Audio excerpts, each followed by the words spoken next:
Welcome back. Now Jasper has another element that is a paid upgrade, and that is the art upgrade. And if you click this button, you'll be able to find out about the Jasper upgrade. That'll bring you to this page. You can click Get Started Now.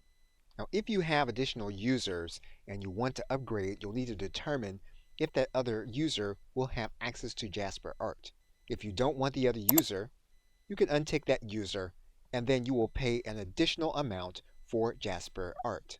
Now, as you determine whether you're going to need an additional art upgrade, you may already have the capability available in other tools. If you use the graphics creator Canva, as of the recording of this video, there is a beta version of an AI art process.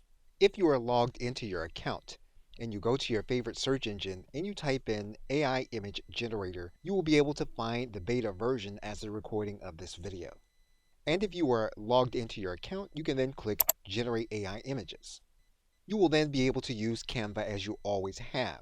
You can choose to use your AI art creator inside of an existing design or in a new design. You will determine the size of your image. You'll then click Create New Design. You will then be inside of the AI art generator. You can then write in your parameters. Once you've written in your parameters, you can then click Generate Image. And then Canva will then begin to look to create the image based on the parameters that you have written in. You can then use one or both of the images that Canva then generates. And if you don't pay for Canva, you will find other generators available given your search.